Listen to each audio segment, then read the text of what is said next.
अच्छा जी। तो हमारे पास एलिप्स है।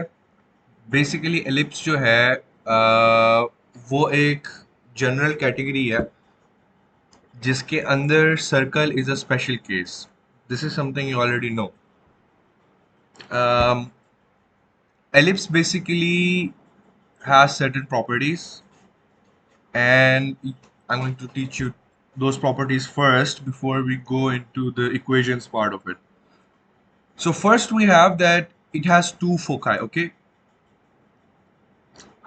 और इन दो फोकल पॉइंट्स की कुछ खास प्रॉपर्टीज है। वो अब क्या है कि ये किसी भी पॉइंट तक at any given time at a certain point से इन दोनों का जो डिस्टेंस होता है वो कांस्टेंट रहता है ऐड करके।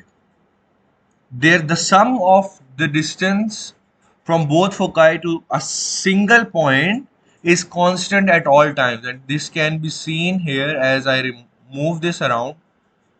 It's always going to stay within this distance, and this distance is what it's actually the longer axis of this shape, which is the major axis, right? और मैं किस एक्सिस को इस वक्त रेफर कर रहा हूं? I am referring to this axis. This is called the major axis axis, okay? So this major axis is actually equal to the sum of these two distances.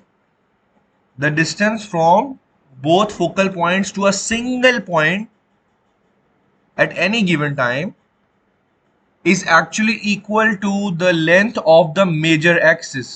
As I showed you, this is the major axis and this is the minor axis, right? अच्छा। और हमें ये पता चलता है कि जो circle है वो एक स्पेशल केस है। स्पेशल केस क्यों है? क्योंकि उसमें अभी आपको बड़ी मजे की बात पता चलेगी। Actually you will notice something very cool. Circle के जो दो फोकल पॉइंट्स हैं उनसे at any given point same distance होता है उनका। जैसे यहाँ पे उन्होंने आपको शो किया हुआ है, सेम डिस्टेंस होता है from focal points to any given point. और अगर हम उनको ऐड करें तो क्या बनता है? डायमीटर बनता है। You have your diameter. So basically circle का फोकल पॉइंट एक ही जगह पे है, विच इज द रेडियस। और वहां से आप किसी भी पॉइंट तक जाओ और उसको डबल करो तो वो आपका डायमीटर बनेगा। वो you we already know that radius का डबल डायमीटर होता है। तो circle just a special case of क्या है? एलिप्स है। अच्छा, ये हमें पता चल गया जी कि लंबा वाला मेजर एक्सिस है, छोटा वाला माइनर एक्सिस है। Major axis is equal to the sum of the distances from both focal point to any given point on the ellipse. जो मेजर एक्सिस का हाफ है उसको सेमी मेजर एक्सिस कहते हैं, माइनर एक्सिस के half को semi minor axis कहते हैं। सेमी मेजर एक्सिस को हम ए भी बुलाते हैं, सेमी माइनर एक्सिस को हम बी भी बुलाते हैं। ठीक है।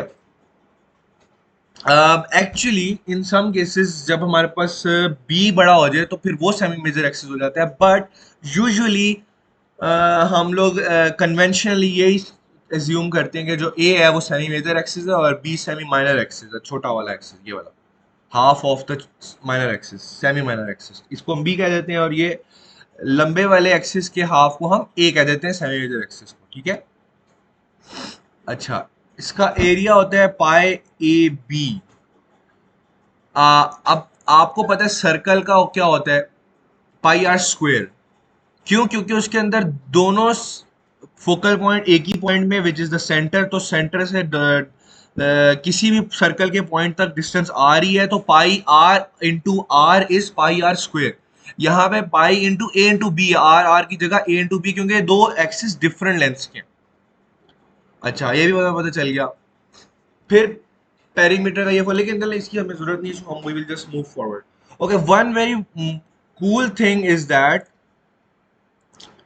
if you take any point and you try to figure out the angle, external angle uh, made by the line segments from both focal points to that point, वो हमेशा same angle होंगे. आप ये you can see when you draw the tangent, to that point, it would create the same angle outwards. Look, same angle outwards. So it's a very cool thing. It's just something they could ask if like if they draw a tangent and they would ask you कि कितना angle यहाँ पे बन रहा है, and somehow you are able to use Pythagoras theorem or something to figure out one of them, you know the other one as well. Okay. Eccentricity, I already explained once before, is the measure of how the unsymmetric a shape is, right? So it's simply square root of a square minus b square over a. It's not something you need to know how we got here. You just need to remember it. Then you have yeah, equation. Now we're going to drive its equation, and that is a very cool process, and I'm going to show you how you can figure that out. Okay, one more thing before we jump to the equation part is that the ends of the major axis are the vertices, and the ends of the minor axes are called co-vertices. Okay, it's just something you should know. Okay, now we come to the equation part, how we drive the equation for an ellipse. So we know that right now we are studying the case where the ellipse center is at the origin, which is 0 0 on the xy coordinate system. इस पे the focus या foci points जो है वो C0 and minus C0 पे, right? So what are we going to do is, if you remember in the parabola equation, we put the two distances equal to each other. Here we are going to add them up and put them equal to what? They are equal to the major axis, and major axis का half क्या होता है? Semi major axis. Semi major axis का एक और नाम क्या है? A. तो बेसिकली मेजर एक्सिस क्या हो गया? 2a हो गया, राइट? ये दो सेमी मेजर एक्सिस हैं, दोनों ए हैं, तो टोटल मेजर एक्सिस 2a हो गया, right? And we also know कि मेजर एक्सिस जो है वो d1 और d2 के बराबर, d1 और d2 के सम के बराबर होता है. दोनों फोकाई पॉइंट से किसी भी एट अ गिवन पॉइंट तक का जो डिस्टेंस होते हैं, ये d1 d2, इनको ऐड करें तो ये मैंने शुरू में बताया था मेजर एक्सिस के बराबर बनते हैं.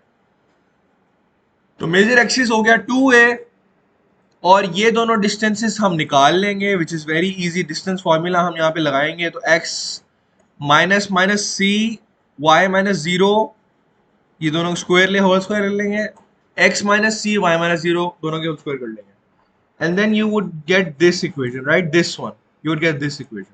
Then you simplify, and then you get to this point. Here you put b square equals a square. So basically यहाँ से हमें पता ये चल रहा है कि a square is actually the hypotenuse in this one, in this diagram, and it's equal to b square plus c square. A square equals b square plus c square. Here it's actually difficult to understand how we are drawing this Pythagoras theorem, and I don't recommend that you try to understand it very well because it's complicated to see it. It's not actually visible clearly, but if you try to draw relations between them, you would know that this is actually equals to the a minus this, and at some point where it creates a 90 degrees angle, it would give you it would allow you to apply the Pythagoras theorem, right? At some point, like you saw before when I was showing you कि हर जगह पे different angles बनते हैं. जब ये point move करता रहता है, आप डिफरेंट पॉइंट से डिस्टेंसेस देखेंगे तो ये डिफरेंट एंगल बन रहे होंगे, but at some point it would create 90 degrees. हम सिर्फ उस केस को लेकर स्टडी कर रहे हैं, पाइथागोरस थ्योरम जब बनता है, राइट। मैं आप बताता हूँ मैं क्या कहना चाह रहा हूँ। या हम बेसिकली इस केस को स्टडी कर रहे हैं, राइट। अभी ये 90 डिग्री बन रहा है अंदर, हम सिर्फ इस केस को स्टडी कर रहे हैं। यहाँ पे A square equal to B square minus C square. लेकिन मजे की बात ये है, this relation would hold also for any other case, any other case. But हम स्टडी ये वाला क्यों कर रहे हैं, और ये बाकी सब पे भी खुद ब खुद अप्लाई हो जाता है। इन सब केसेस पे भी, इस केस पे भी खुद ब खुद अप्लाई हो जाएगा, ठीक है। हम स्पेशल केस स्टडी कर रहे हैं, लेकिन उससे जो इक्वेशन आएगी वो सब पे अप्लाई होती है। अच्छा, अब हमें यहां से क्या पता चलता है कि यार हमने बी स्क्वायर की जगह ए square minus C square apply कर दिया, अ, और अब क्या होगा हमारे पास। हाँ, जहाँ हमने ए स्क्वायर माइनस सी स्क्वायर जहां जहां बन रहे थे इक्वेशन में, वहां बी स्क्वायर पुट कर दिया, और हमारे पास ये हमारी इक्वेशन आ गई एलिप्स की, A square over X square over A square plus Y square और B square equals 1। This is the standard equation. लेकिन this is in the scenario where A is the major axis. मैंने शुरू में कहा था conventionally A is the semi major axis, but sometimes B जो है वो सेमी मेजर एक्सिस बन जाता है जब वर्टिकली एलिप्स बड़ा हो, ठीक है। जब बी ए से बड़ा हो जाएगा तो वो सेमी मेजर एक्सिस बन जाएगा, तो ये इक्वेशन चेंज हो जाएगी उस हिसाब से। फिर एक्स स्क्वायर और बी स्क्वायर बन जाएगा अगर बी बड़ा है ए से। Okay, now we can try to do some questions in order to enhance our understanding. So this is the equation that we have, the standard equation. The vertices are this, right? And if you remember, these are the vertices. Vertices are what? The ends of the major axis. So उन्होंने आपको major axis का end भी दे दिए और आपको foci points भी दिए। तो उन्होंने आपको बेसिकली सी की इंफॉर्मेशन दी है, सी और ए की इंफॉर्मेशन दी है, ए और माइनस ए की और सी माइनस सी की। हमसे उन्होंने पूछा स्टैंडर्ड इक्वेशन इस स्पेशल, इस केस के लिए, इस वैल्यूज के लिए। हमें ए की वैल्यू पता है, हमें सी की वैल्यू पता है, हम ए स्क्वायर फाइंड कर लेंगे, हम बी स्क्वायर फाइंड कर लेंगे बाय यूजिंग दैट पाइथागोरस वाला जो रिलेशन था हमारे पास। B square equal to A square minus C square हो जाएगा, राइट। तो हम वो वैल्यूज यहाँ पुट कर देंगे and we have our equation. Same would happen in this question. I would leave the link for um, both of these pages in the description. You can check these out yourself. बहुत interactive websites है, especially this one is very easy for the basic understanding and this one is very good for the advanced understanding. Then you have the scenarios where your ellipse is not at the center, but instead it's somewhere else. So for this scenario, जो कि basically ज़्यादातर आता होता है MCQs में anti test की preparation के लिए, you would subtract the center from the x and y values. Now why would we do that? हमने पहले पैराबोला में भी स्टडी किया था और हम हर जगह यही स्टडी करेंगे। जब भी कोई चीज सेंटर पे नहीं होती, ओरिजिन पे नहीं होती, तो हमें ओरिजिन से उसका जो डिस्टेंस बन रहा होता है, अब जो हमारे पास सेंटर बन रहा है उसका ओरिजिन से डिस्टेंस हम माइनस कर देते हैं to make it standard again. Okay, अब हमें ये पता चला कि अगर वो वहां पे नहीं रहा तो क्या चीज चेंज होगी। अच्छा, this is for the scenario where A is the semi major axis. Remember, we are studying the conventional world. The semi-major axis one is called the A here.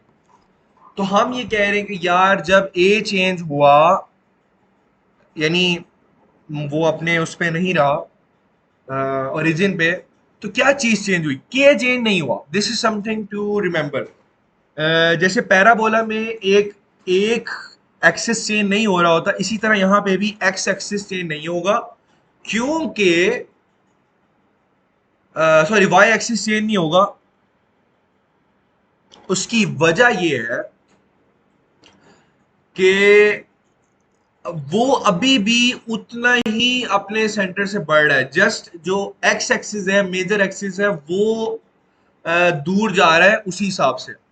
ठीक है, तो हमें उसके अंदर चेंजेस की जरूरत है, ताकि हम क्या करेंगे, जो भी ओरिजिन की लोकेशन है, और सॉरी हमारे सेंटर की लोकेशन है, हम उसमें सेमी मेजर एक्सिस ऐड कर देंगे। यू कैन सी है, हमने सेमी मेजर एक्सिस को ऐड कर दिया X value of our ellipse.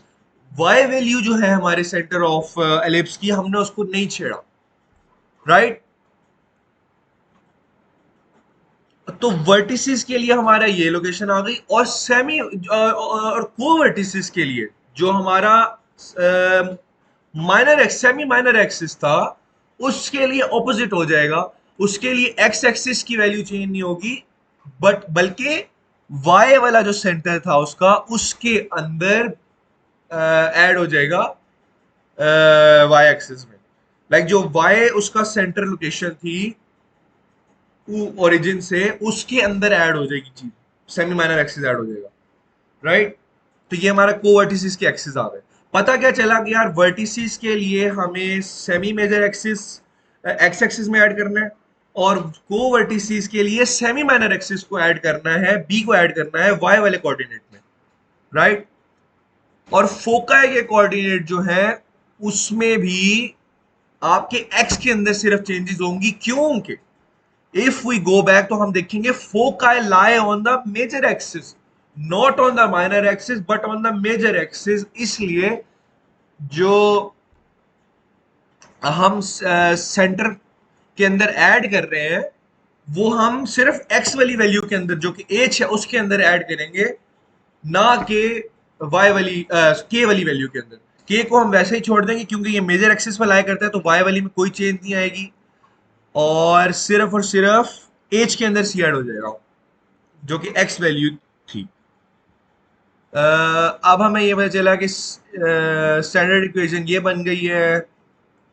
ठीक है, और हमें पता चल गया वर्टिसीज को वर्टिसीज कैसे निकले, हमें पता चल गया फोकाई क्या होंगे, और हमें ये पता चल गया अनकन्वेंशनल मेथड में क्या होगा। अनकन्वेंशनल में क्यों कि फोकाई जो है अब माइनर एक्सिस पर लाई कर रहे हैं, यानी जो होना चाहिए था हमें माइनर, अब वो मेजर बन गया, जो कि अब वाई पे है। तो उसमें सिर्फ और सिर्फ क्या तब्दीली आएगी, जैसे हमने जब फोकाई मेजर एक्सिस पे लाए, फिर फोकाई तो मेजर एक्सिस पे लाए करते ही करते हैं ना, वो तो नो डाउट नो डाउट।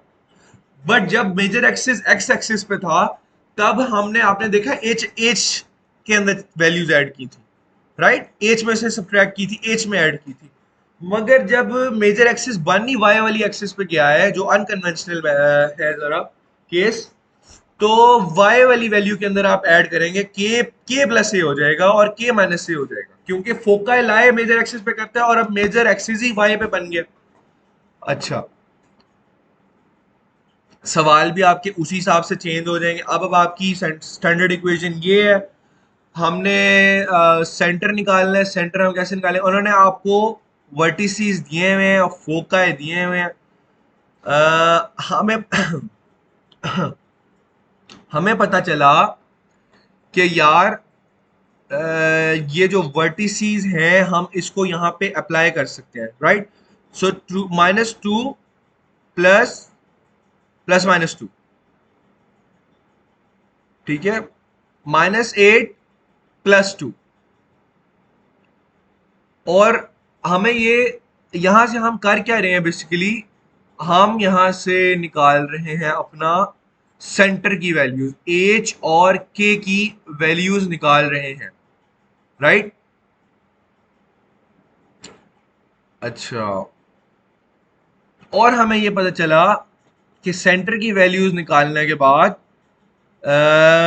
हम अपने मेजर एक्सिस की वैल्यू निकाल सकते हैं, जो कि ये है, और हम सी की वैल्यू निकाल सकते हैं, उससे बी की वैल्यू निकल आएगी, B square is equal to A square minus C square. ठीक है, और हम वो वैल्यूज यहाँ पे पुट कर देंगे स्टैंडर्ड इक्वेशन में।